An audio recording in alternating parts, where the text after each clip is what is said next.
Hey there, this is Steve, and you're looking at an Airbus A320. This is the JAR version of it. It's before the Flight Factor Ultimate came out. But I'll tell you, this airplane is pretty darn close to Ultimate, to the so-called steady type mode of sim aircraft. It's pretty complex.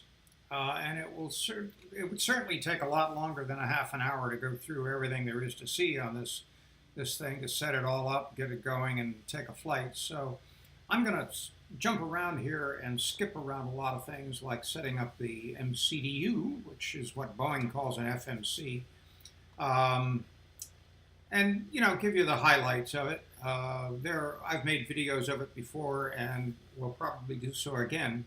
So we can get into those details in other videos. So let's just take a quick look at the A320. It is built around the world. I think they even build some of them here in the United States, primarily in Europe by Airbus, of course. You can fly over to Europe and pick one up for somewhere around 10 million, something like that. Probably gone up a bit since then. And of course, it all depends on equipment and engines and everything else. The version you're looking at is the A320NEO, which I forget, new engine option, I think is what it means, NEO. And you can get a couple of different engines on this, including on the sim. I think we're looking at the CWS engine, if I'm not mistaken, or something close to that. So let's hop inside and take a look. It's cold and dark in here, and first thing I want to do, let me go back to where we were, is I want to jump over here to this little gadget on the side of the screen. JAR set this up. It shows you your frames per second, but I've already got that indicated by this screen, so we don't need that. We can come down here and call up our ground power and our fuel truck. And why don't we open up some doors so the passengers can come in and we can load baggage. All right, while that's taking place, we can hop inside and go up here to the battery switches up in the upper compartment and turn on the batteries. And we've got available external power, so we'll go ahead and turn that on. Flip the light temperature switch back to 0 so we don't get a nasty signal from the attendant. We'll leave the APU off for the time being. We'll just go ahead and put on a beacon light so people know we're here, and light up some of these backlit switches so we can see them better. Steady compass, dome light all the way up, annuator light to bright. The emergency exit light is armed, and we can go up here to the nadirs and set those to nav. And then you want to rotate this dial up to STS and switch this to 1. And then you'll see enter position, and you want to click the number 1 there. And it's time to position. It says 7 minutes. I think it'll actually take less than that. So we can jump down here and turn on some lights down here. Let's see. Yeah, I've changed some of my buttons here, so things are a little wacky. I'm trying to figure out what views are. I've discovered how to do a lot more views in XPlane than I had before, which is a lot of fun. Let's turn on the radios. Floodlights. Weather system can go on. We can leave the tilt. We don't need to tilt that much, but just do a little bit. This can go to auto. This can go to on, and we're on TA, which is fine. So that's all set up. And now comes setting up the MCDU. The MCDU, of course, is this gadget here. And in this airplane, it doesn't pop up like most of our others do. It just sits right here and you operate it right here. I have another view so that you can see the the upper or ND where the map is. Little secret here, if you press right here between these two screens, you can toggle the reflection on those windows. But only in the 320. In the 330 you can't do that, strangely enough. I will switch that over and let's switch to plan mode. So now I will go ahead and set up a route. I've established a route from where we are now, which is in Glacier Park, Idaho, I believe it is. And we're going to fly over to SeaTac, Seattle. I've got a route set up to do that with a departure SID and an arrival star and a brief little airway in between. I lost my mouse, there it is. So we've got that route set up. I will go ahead and plug that in and get back to you when we've got that all set in the MCDU. See you soon. On runway 20. All right, let's just pull up to a stop here.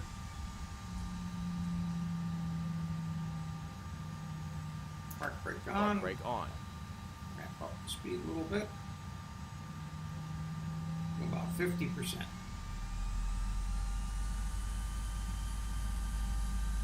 All right, got our 50%. Brakes Park off. brake off.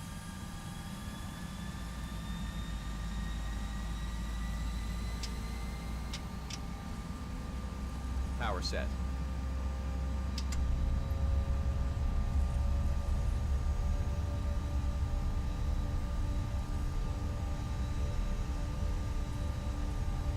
And off we go.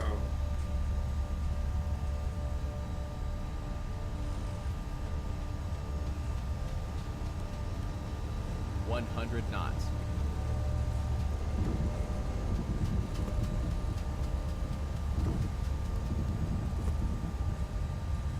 V1. Rotate.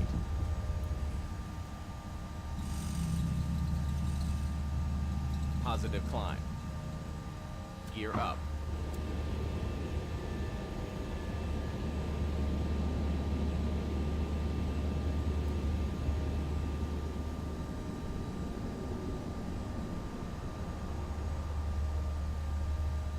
Let's go ahead and try the Autopilot 1, cross-check. Now I'm anticipating the speed's going to drop. Yeah. So now we can shift over to MCDU speed or FMC speed if you're fond of Boeing's. In other words, the computer is now controlling the auto throttle. Speed checked. Flaps 1. Speed checked. Flaps 0. And it's starting to ramp itself up to 250. And as it gets near there, we will start our ascent up to 32,000. There we go. Now we're getting a blinking speed thing, so I'll back off the throttles to thrust climb.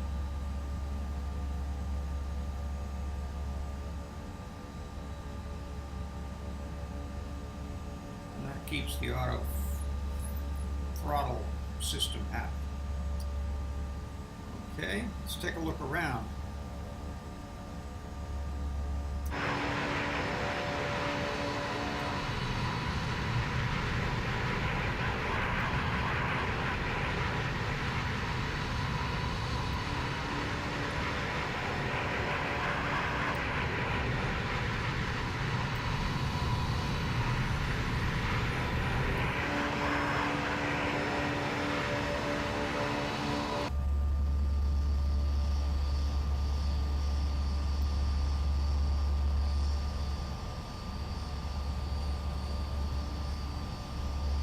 What I'm doing there is exploring some different views that I set up.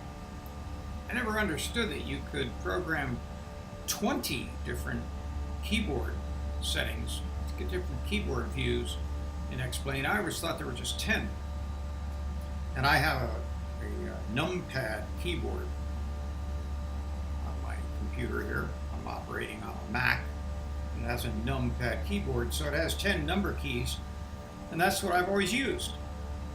And it wasn't until this weekend that I discovered that you can actually program 10 more by using different modifier keys with it. But I won't bother to explain all that here. It's a little tricky to get to understand if you've never done it before. If you have set up keys before, you can figure it out. It's pretty intuitive based on the way that whole system works. Basically, you have to memorize each number key as being a different program, or a different you're accepting a different view, and then you find the view you want, and then you have to put that view onto that number. I'm not describing that very well, but that's the basic principle. One is memorizing and the other is applying, is maybe a better word than accepting the view. So that's what I did here. I've also got 10 interior keys, and those, all I have to do is touch the number, and I can go to my 10 different interior views.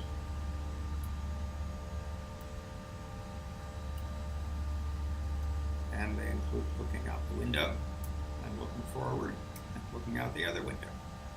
So it's pretty neat. Now the problem is remembering all of it.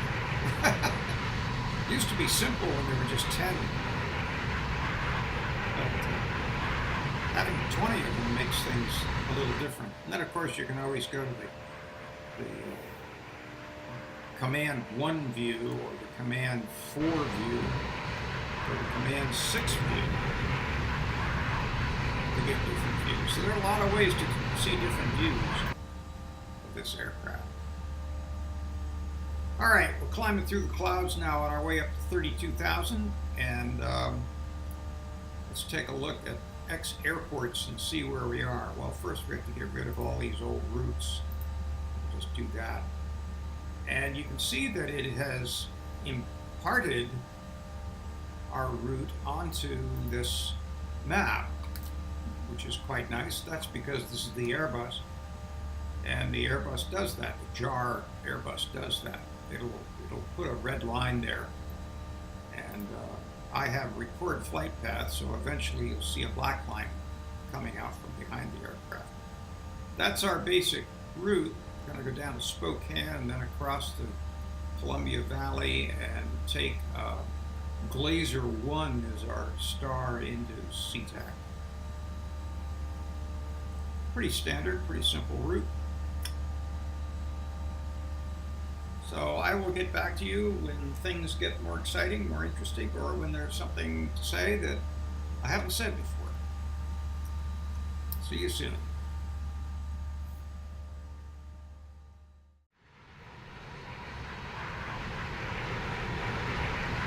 So we are coming across the central part of Washington State. This is the waterway just below us. There's not Grand Coulee Dam, but it's downstream from it. Let's see if I can get a look at that. Yeah, Grand Coulee is up right over there, a little bit north of us.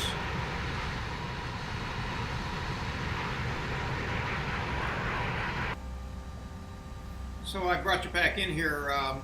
We're not exactly near top of descent yet, but getting fairly close.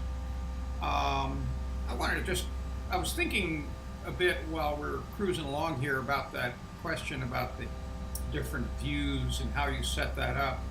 And I wanted to just clarify that there are 2 steps in the process. This is for folks who haven't really done this, or those who may be confused, and there are a few of you out there. There are 2 steps in that process, And all of that occurs within this window. It's the keyboard part of the settings window in XPlane. If you go down there, you'll see down below is views.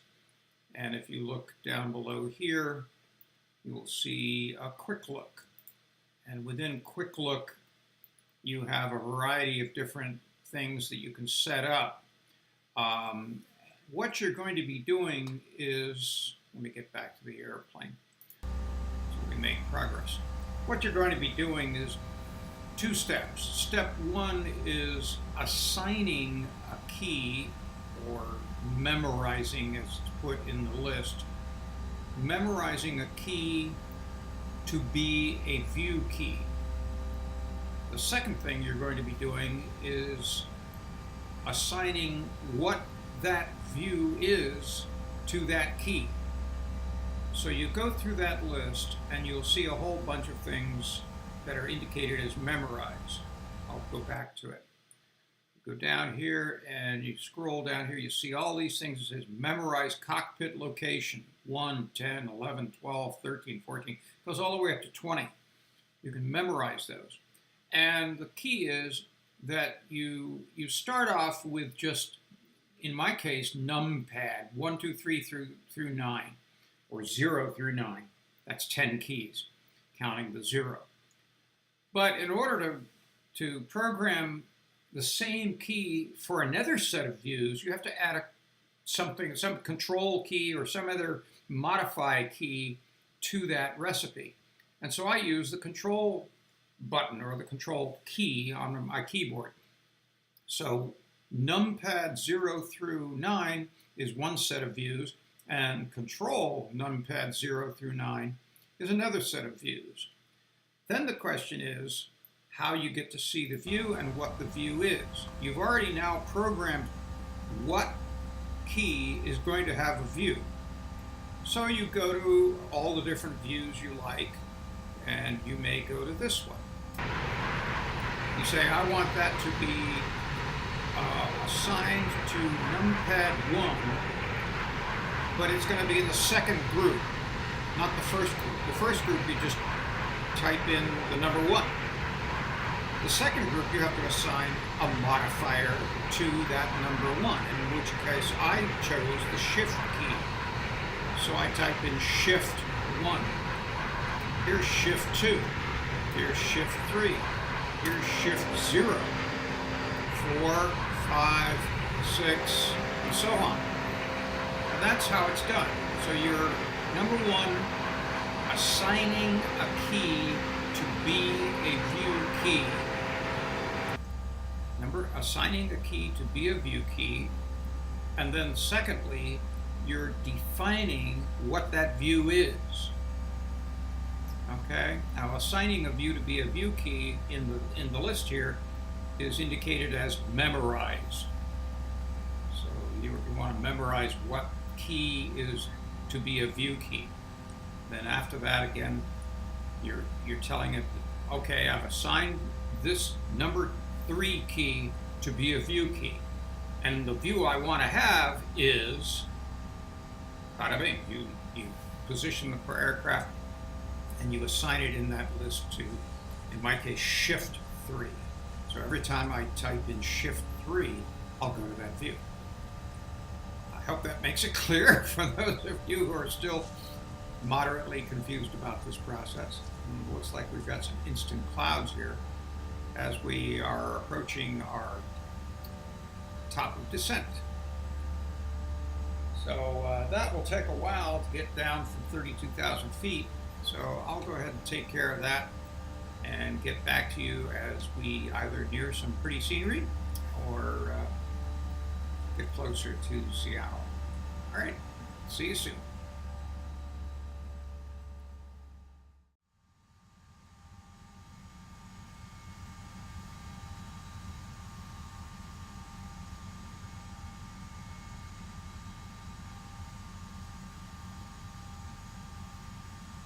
$2,500.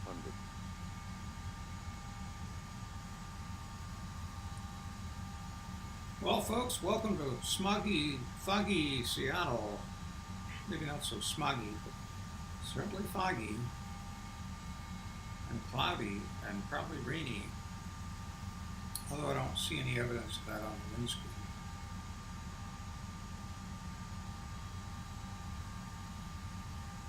We are slowly descending via ILS. Radio altimeter alive. Landing gear down. I guess we can do that.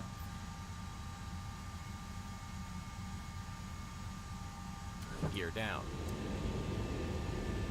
Let's see if it's coming down. There it comes. Actually some blue sky up there.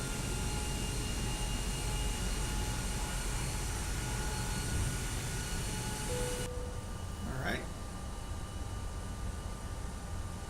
Just past Douglas and we're approaching the runway. We've got 1,800 feet to go.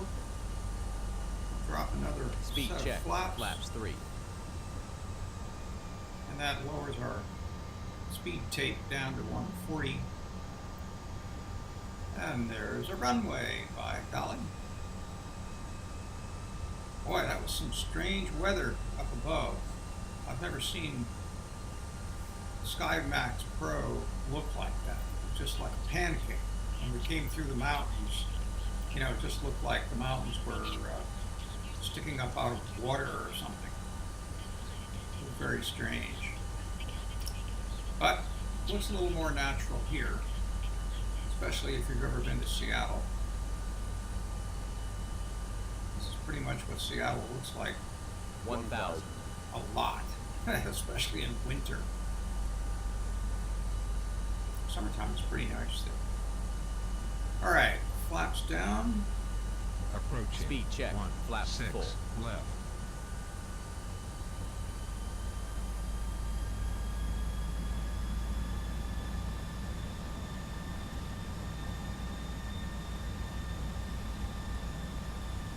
I think we'll turn our auto speed off. 500,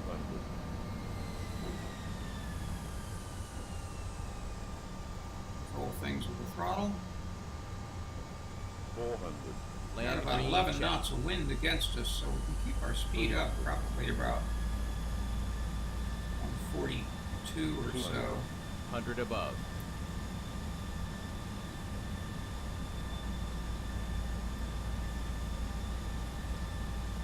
minimum, 50, 40, 30, 20, On an auto flare. retard, Ground spoilers. Pretty nice. Reverse green.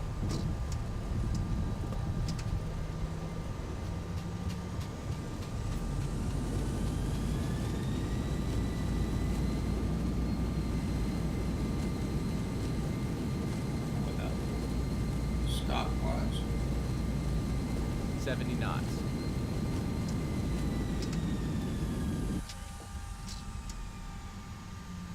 Autopilot must be disengaged, sir. Yep. Please remain seated with your seatbelt fastened. Those seat backs and tray tables in their full upright and locked position, and all carry-on items completely stowed All until right. you arrive at the gate. When the captain turns off the fasten seatbelt sign, use caution when opening the overhead bin. Items may have shifted during flight and could fall out. You can go ahead and use your Pretty cell good. phone Didn't to even make have phone auto calls brakes at this on. time, but we'd like to ask you, please, do not stand up or remove any carry-on items to obtain your cell phone. If any of you Not are sure making a quite connection what's here, going on here. It sounds like we got reverse. Still on. There we go. All right. Folks, it has been a pleasure sharing part of our day with you. We know that you have many choices when you fly. Go out, buckle up, be safe, be kind to one another. All right. Get back I'm going and to see pull us. over here, clean up the aircraft, and get the lights off, get the APU running, and I'll start to taxi, and I'll pull the airplane into one of the Delta gates. So I'll pick you up when we get there.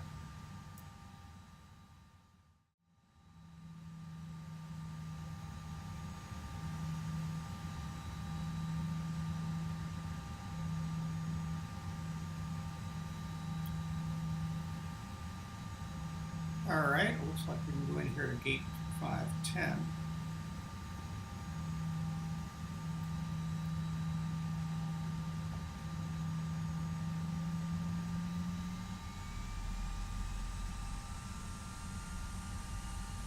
Sometimes these SeaTac auto gates work, and sometimes they don't.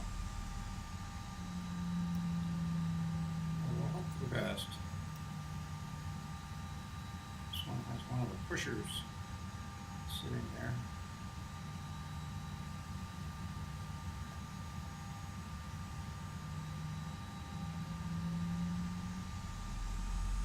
Keep that centered on that T mark.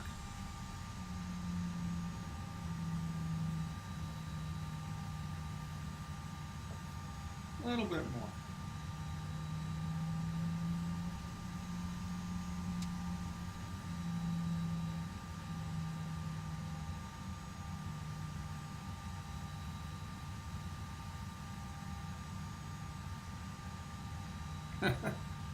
Get it down to inches. There Park we brake go. on. All right. The APUs, or rather the APU is on. Actually, we'll turn that bleed on, turn the engine bleed off, turn off the lights, tell people to get out of their seats. And don't need this here anymore. Go ahead and open up some doors. And we can turn off the engines. Let's see, that's going to be down here. And now we can take a look at the gate, see the auto gate come in.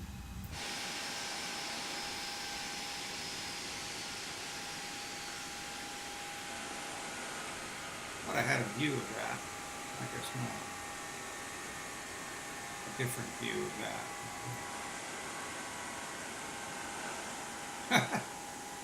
I'm still getting used to these views. I can't remember where they all are. They change. Just looking in there. All right, so there we are. The gate's up against the aircraft. Passengers are pouring out. And that's our trip to Seattle in the Airbus A320. A little weirdness along the way with the weather, but I hope that was interesting for you.